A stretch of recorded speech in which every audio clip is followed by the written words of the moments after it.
ఓం నమో వెంకటేశాయ. జ్యోతిషరత్నాకరం ఛానల్కి స్వాగతం. ఈ వీడియోలో ఒక జాతకంలో రాహు కనుక 9th హౌస్లో ఉన్నట్టయితే, అంటే భాగ్యస్థానంలో రాహు ఉంటే ఎలా అర్థం చేసుకోవాలి, ఫలితాల రీత్యా చూసినప్పుడు ఎటువంటి యోగాలు ఇస్తాడు లేదా సమస్యలు ఇస్తాడు, అలాగే రాహు భాగ్యంలో ఉన్నాడు అంటే ఆ జాతకుడు యొక్క ప్రీవియస్ లైఫ్, అలాగే ఈ లైఫ్ అంటే పూర్వజన్మ ఈ జన్మ ఏ విధంగా ఉంటుంది, ఇంతకుముందు పాస్ట్ లైఫ్ ఎలా ఉంది, ఈ లైఫ్లో ఎటువంటి మార్పులు చేసుకోవాలి ఆ జాతకుడి యొక్క మనస్తత్వంలో, ఇలా చాలా లోతైన విషయాలను కూడా మనం అనలైజ్ చేయొచ్చు. సాధారణంగా భాగ్యంలో రాహు అంటేనే రాహు కనుక యోగిస్తే చాలా ధనయోగం ఉంటుందండి, రాజయోగం ఉంటుంది, పదవి ప్రాప్తి, పాలిటిక్స్లో షైన్ అవుతారు. కరెక్టే. అయితే ఇంకొక దృష్టికోణం కూడా మనం చూద్దాము.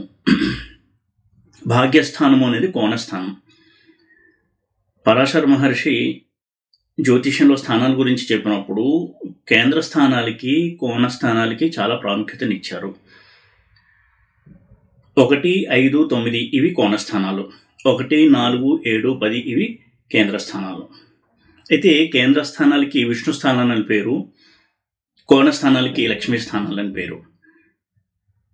విష్ణు స్థానాలు అంటే అర్థం ఏంటంటే అడ్మినిస్ట్రేటివ్ హౌసెస్, అంటే ఒక జాతకుడికి జీవితంలో ముఖ్యమైనటువంటి దశలు ఏవైతే ఉంటాయో వాటికి సంబంధించినటువంటి హౌసెస్ కేంద్ర స్థానాలు. లగ్నము, అలాగే 4th హౌస్ అంటే అతని బాల్యము, ఎడ్యుకేషన్, ఫ్యామిలీ లైఫ్, సుఖము, సౌఖ్యము, వాహనాలు, భూ సౌఖ్యము, గృహ సౌఖ్యము, ఇవన్నీ 4th హౌస్. ప్రతి మనిషి కోరుకునేది అదే. ముందు బాల్యము, తర్వాత అందులో చదువుకోవడము, తర్వాత ఒక ఉద్యోగం చేయడము, ఇలా అతని జీవితం సాగుతూ ఉంటుంది. 7th హౌస్ అనేది మ్యారేజ్, ఆ తర్వాత కుటుంబ జీవనము స్టార్ట్ చేయడము, ఇవన్నీ 7th హౌస్. 10th హౌస్ అనేది కెరియర్, ఆ వ్యక్తి యొక్క ఐడెంటిటీ, ఇవన్నీ 10th హౌస్. అయితే వీటికంటే ముఖ్యమైనవి కోణస్థానాలు. 5th హౌస్, 9th హౌస్, వీటికి లక్ష్మీ స్థానాలు అని పేరు. ఇక్కడ లక్ష్మీ స్థానం అంటే ధనానికి సంబంధించిన స్థానాలను మాత్రమే తీసుకోకూడదు. మంచి లక్షణాలు, అతని యొక్క క్యారెక్టర్, అతని యొక్క పుణ్యము, పూర్వపుణ్యము, ఈ జన్మలో ఎలాంటి పుణ్యాలు చేసుకుంటున్నాడు, ఇవన్నీ చెప్పేటువంటి హౌసెస్ 5, 9. అందులోనూ 5th హౌస్ కంటే 9th హౌస్ ఇంకొంచెం ఎక్కువగా మనకి ఇటువంటి ఇండికేషన్స్ని తెలియచేస్తుంది.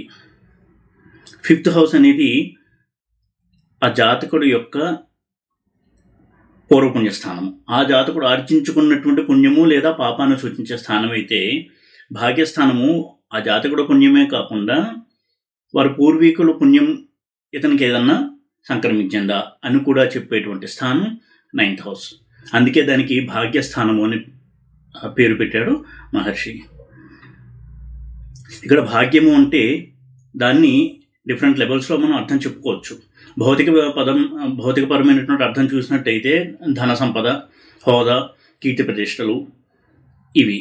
అయితే ఇంకొంత ఒక మెట్టు పైకి వెళ్ళి ఆధ్యాత్మిక పరంగా, సంప్రదాయపరంగా అర్థం కనుక చూసినట్టయితే అది పితృస్థానము.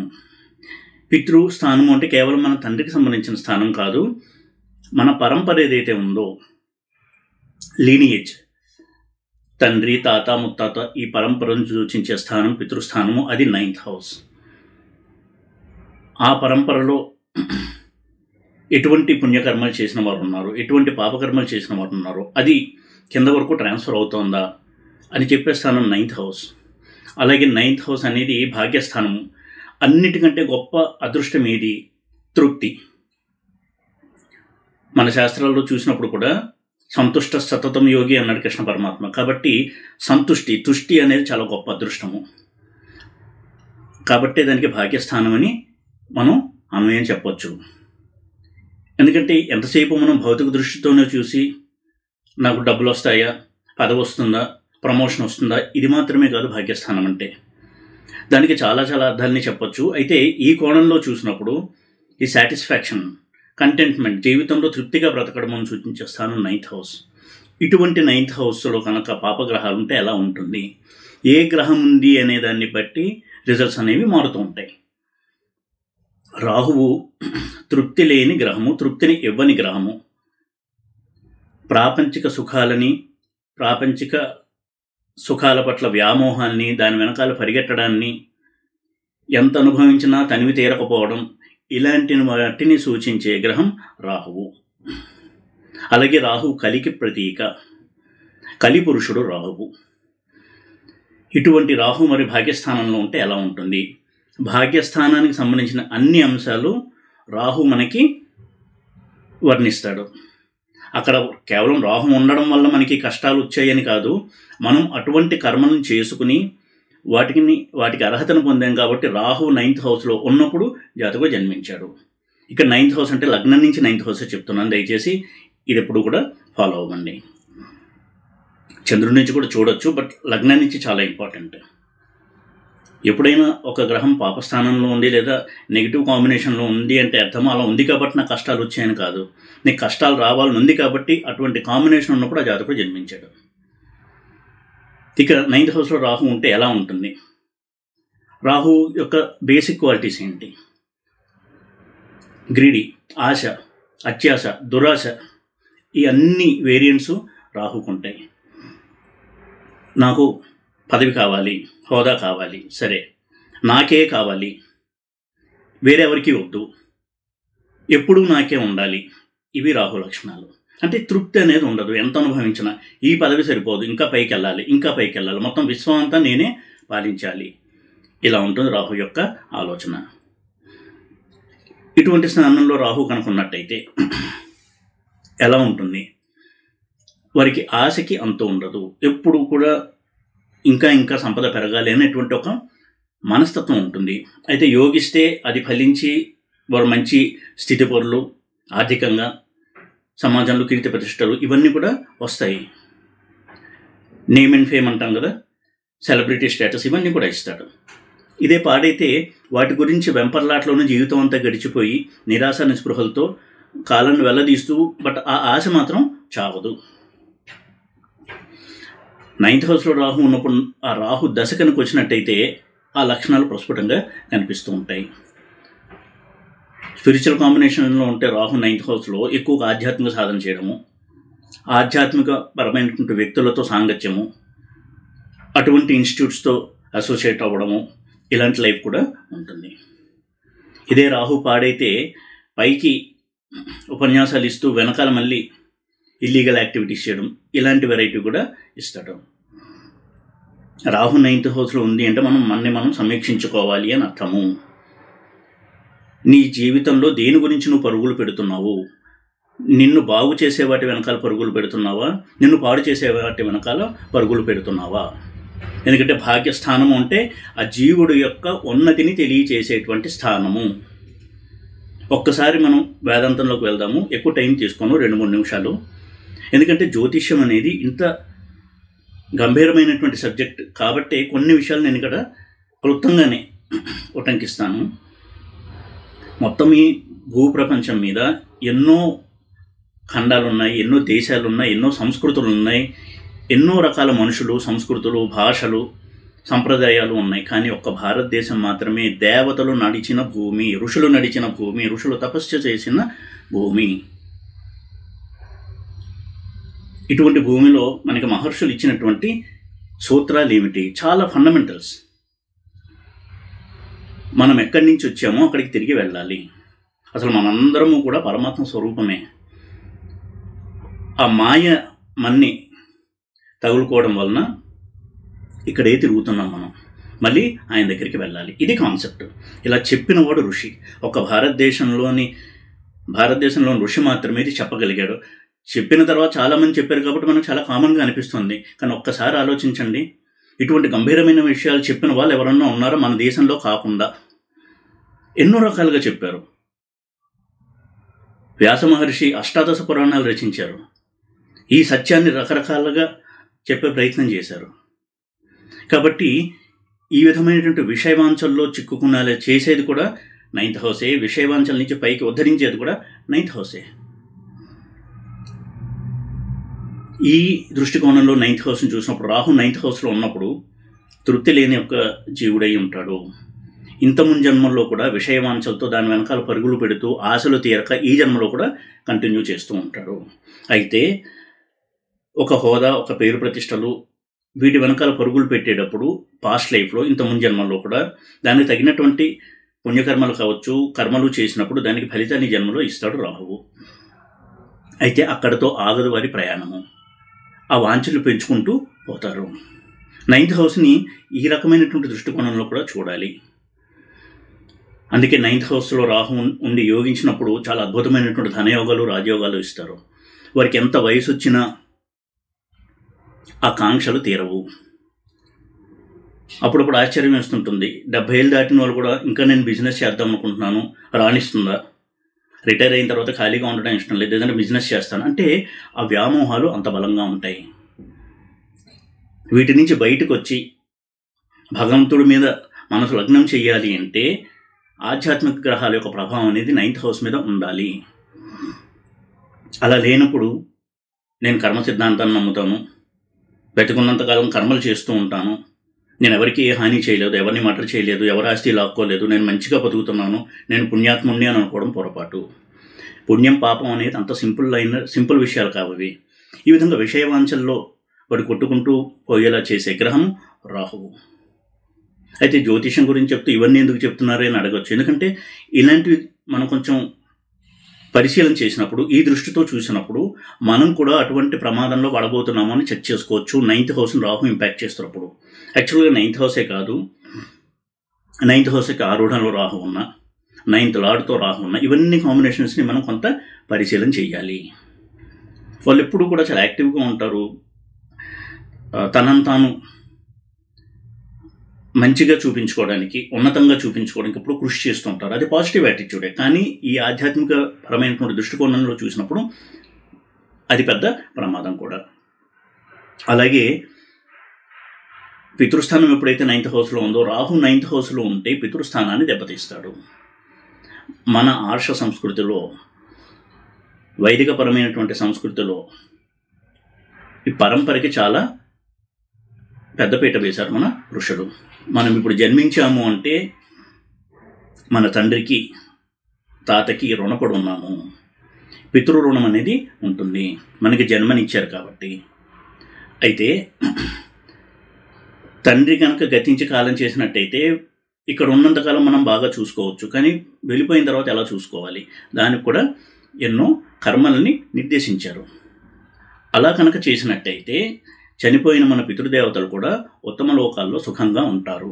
ఇది మనం ఈ భూమి మీద పుట్టినందుకు చేయవలసినటువంటి ప్రథమ కర్తవ్యము. అది చేయనీయకుండా చేస్తాడు రాహువు. ఎందుకంటే ఎన్నో రకాలుగా చనిపోయిన వారికి శ్రద్ధాంజలి ఘటించేటువంటి సంస్కృతి ఉన్న దేశాలు ఎన్నో ఉన్నాయి. అక్కడ పుష్పగుచ్చం పెట్టేసి కాసేపు కళ్ళు మూసుకుని వెళ్ళిపోతారు. అలా వెళ్తే పితృదేవతలకి ఆహారము ముట్టదు, వాళ్ళు శాంతించరు. దానికి ఎన్నో వేదపరమైనటువంటి ప్రక్రియలు, మంత్రశాస్త్రపరమైనటువంటి ప్రక్రియలను చెప్పారు. అలా చేసినప్పుడు మాత్రమే వాళ్ళ ఆకలి తీరుతుంది. అయితే రాహు 9th హౌస్లో ఉండి ఏం చేస్తాడు? ఇటువంటి కర్మల్ని లుప్తం చేస్తాడు. ఇటువంటి కర్మలు లోపిస్తాయి. ఎలా లోపిస్తాయి అంటే ఆ కర్మలు చేయలేనటువంటి స్థితిలో జాతకుడిని తీసుకెళ్తాడు. ఇక్కడే ఉంటారు, ఉద్యోగంలో బిజీ అయిపోతారు, తల్లిదండ్రులను ఓల్డేజ్ హోమ్లో పెట్టేస్తారు, వాళ్ళ లైఫ్ వాళ్ళు చూసుకుంటూ ఉంటారు. చనిపోయినా కానీ ప్రతి సంవత్సరం శ్రాద్ధ కర్మలు నిర్వహించాలనేటువంటి ఆసక్తిని, శ్రద్ధని కనబరచరు. లేదు, నాకు శ్రద్ధ ఉందండి, నేను చెయ్యాలని నాకు తెలుసు, ఈ శాస్త్రాల మీద నాకు చాలా విశ్వాసం ఉంది. ఎక్కడో విదేశాల్లో ఉంటాడు, అమెరికాలో ఉంటాడు. ప్రతి సంవత్సరం శ్రాద్ధ కర్మలు పెట్టగలమా? అదేం లేదండి, నేను మా నాన్నగారిని తలుచుకుని గుళ్ళో దానం ఇచ్చేస్తున్నాను అంటే సరిపోదు. దేవత పూజ కంటే పితృదేవతా పూజకి నిష్ఠ ఎక్కువ ఉండాలి. చాలా నిష్ఠగా చేయాలి. చాలా పెద్ద క్రతువే చెప్పారు పితృదేవతలకు శ్రాద్ధకర్మ ఎలా చేయాలి అనేది.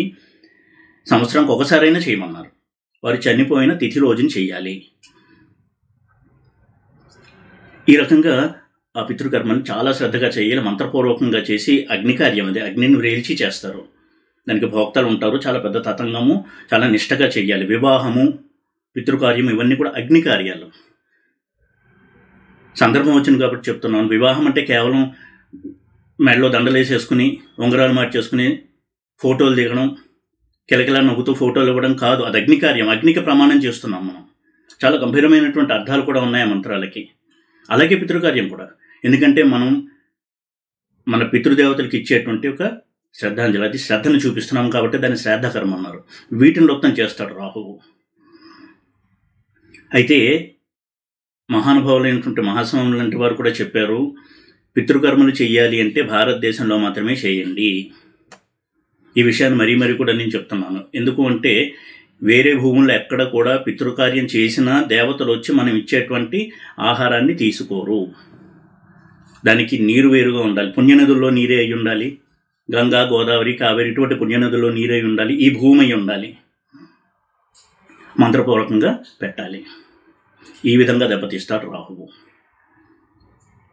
ఇక ఇంకొక ప్రమాదము, విదేశాలకు వెళ్తారు, అక్కడ సెటిల్ అవుతారు. వాళ్ళ పిల్లలకు మన సంస్కృతిని అందించగలమా? ఇది ఒకసారి ఆలోచించుకోవాలి. చాలా కష్టం అది. సంస్కృతి అనేది మనం పుట్టి పెరిగి మన చుట్టూ ఉన్న వాతావరణం చూస్తూ మన రక్తంలోకి దాన్ని డైజెస్ట్ చేసుకున్నటువంటి అంశం అది. అమెరికాలో పుట్టిన పిల్లవాడికి అదే వాడి మాతృభూమి.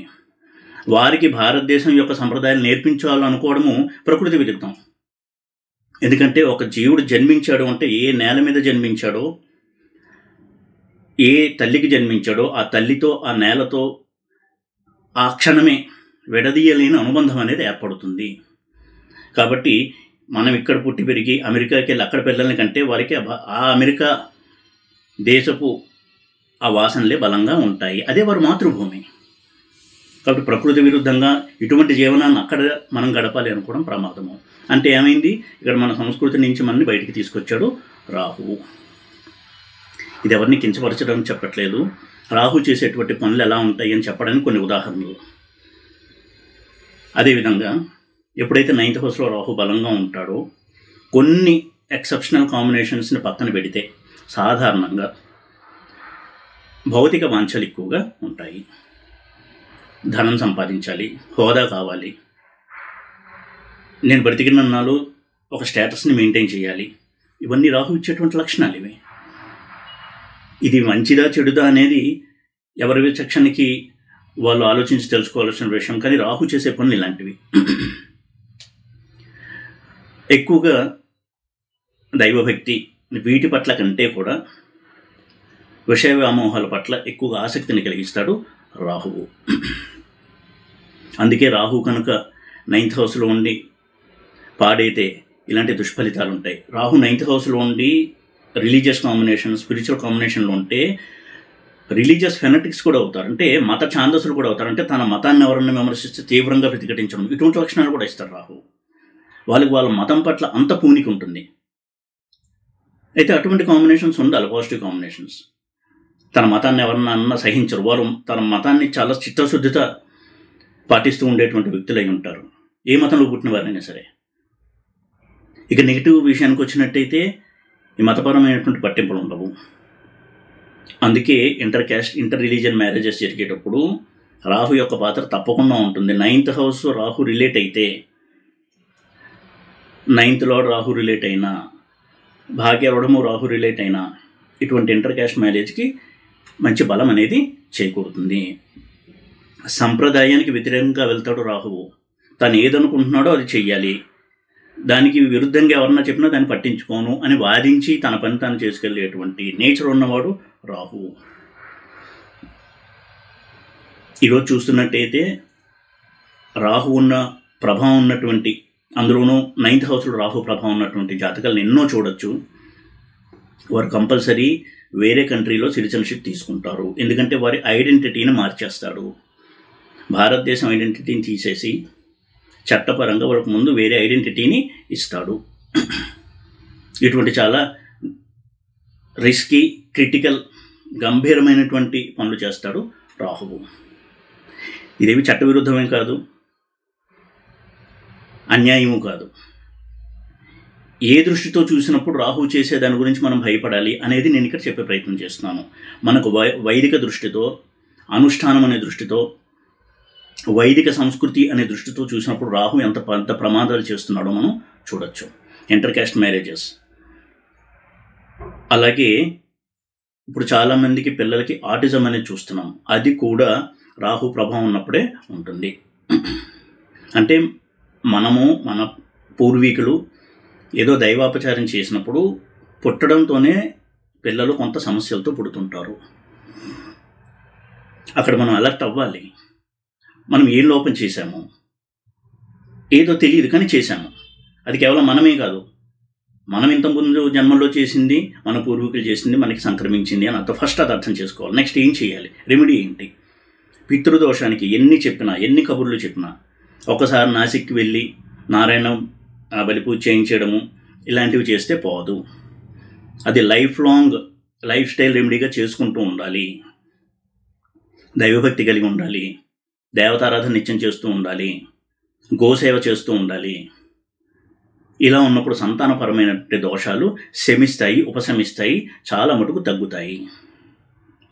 గోసేవకి అంత మహత్యం ఉంది. ఎప్పుడైతే గోసేవ చేస్తామో రాహు చాలా దూరంగా ఉంటాడు. అందులో దేశవాళీ ఆవుకి దేవతగా భావించి ఆ గోవుని పూజకను చేసినట్టయితే రాహు యొక్క దుష్పరిణామాలు, దుష్ఫలితాలు చాలా మటుకు తగ్గుతాయి. అంటే తను చేసిన తప్పును సరిదిద్దుకునే ప్రయత్నం చేస్తున్నాడు అని రాహు ఎప్పుడైతే గమనిస్తాడో తన యొక్క ప్రభావాన్ని తగ్గించుకుంటాడు. ఎందుకంటే అతను కోరుకునేది కూడా అదే, నువ్వు చేసిన తప్పును తెలుసుకుని దిద్దుకో అని చెప్పడం. దేవతలు ఎప్పుడు కూడా మన మీద పగపట్టరు, అందుకే వాళ్ళని దేవతలు అన్నారు. రాహువు కూడా దేవతా స్థానాన్ని ఇచ్చాడు పరమాత్మ శ్రీ మహావిష్ణువు. స్వతహాగా రాక్షసుడు అయినప్పటికీ కూడా అమృతం తాగడం ద్వారా కొన్ని అద్భుతమైనటువంటి లక్షణాలు ఇచ్చి దేవతా స్థానాన్ని కూడా ఇచ్చాడు పరమాత్మ. ఈ విధంగా రాహుని 9th హౌస్లో ఉన్నప్పుడు మనం అనలైజ్ చేయొచ్చు. ఈ విధమైనటువంటి దృష్టికోణంతో కూడా 9th హౌస్ని చూడాలి. ఎప్పుడూ కూడా మనం ఏ వంశంలో జన్మించామో అది చక్కగా ముందుకి కొనసాగుతూ ఉండాలి.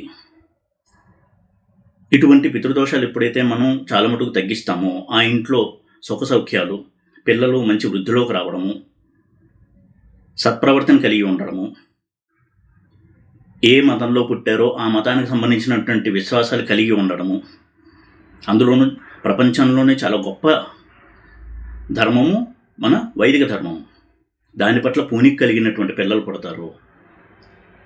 సంఘానికి ఉపయోగపడేటువంటి సంతానము, ఇటువంటి సత్సంతానం కలుగుతుంది రాహు కనుక అనుగ్రహిస్తే 9th హౌస్లో.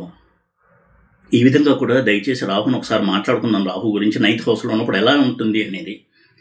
ఎంతసేపు నాకు ధనయోగం ఉందా, రాజయోగం ఉందా, నేను ఇల్లు కడతానా, నేను ఇంకా బిజినెస్ చేయొచ్చా, ఇవే కాదు. ఈ భూమిని చెల్లిన తర్వాత మనకు ఉత్తమమైనటువంటి గతులు ఉంటాయని చెప్పేది మన 9th హౌస్.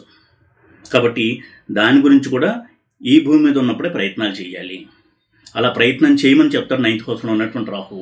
ఎందుకంటే ఇంతకుముందు జన్మల్లో నువ్వు చేయలేదు, ఇప్పుడైనా చెయ్యి, లేకపోతే కాన్సిక్వెన్సెస్ నువ్వే ఫేస్ చేయాలి. ఇది రాహు ఇచ్చే హెచ్చరిక. మనం మంచి కోసమే ఏ గ్రహాలైనా సరే ఫలితాలు ఇస్తాయి. ఈ విధంగా జ్యోతిష్యాన్ని చూడటం అనేది చాలా మంచి పద్ధతి. అలా చూసినప్పుడు మనకి ఆ గ్రహాల మీద కోపము ఇలాంటివి లేకుండా మన మీద మనకి ఒక సమీక్ష, మనం బాగు చేసుకోవడము, ఇటువంటి పనులు చేయడానికి ప్రయత్నిస్తాము. అంతే తప్ప రెమెడీస్ వ్యామోహంలో పడిపోయి తను ఎప్పుడూ సుఖంగా ఉండాలి, ఏదైనా కష్టం వస్తే రెమెడీ చేసేసుకోవాలి, ఏం రెమెడీ చేయాలో తెలియదు కాబట్టి ఒక జ్యోతిష్యుడి దగ్గరికి వెళ్ళాలి అనేటువంటి దృష్టికోణం నుంచి కొంచెం పైకి ఎదిగి తనను తాను సమీక్షించుకుని ఉత్తమమైనటువంటి మార్గంలో కనుక ప్రయాణించినట్టయితే ఏ జ్యోతిష్యుడు అవసరం కూడా ఉండదు.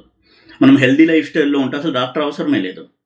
అలాగే మనం దివ్యమైనటువంటి జీవితాన్ని గడుపుతున్నట్టయితే ఏ జ్యోతిష్యుడు అవసరం కూడా లేదు. కాబట్టి ఈ విధంగా కూడా 9th హౌస్ యొక్క ప్రభావము, 9th హౌస్లో రాహు యొక్క ప్రభావం అర్థం చేసుకోవచ్చు అని చెప్పాలనే ఉద్దేశంతో ఈ వీడియో చేశాను. ఈ వీడియో కనుక మీకు నచ్చినట్టయితే లైక్ చేసి, షేర్ చేసి, సబ్స్క్రైబ్ చేయండి. ఓం నమో వెంకటేశాయ.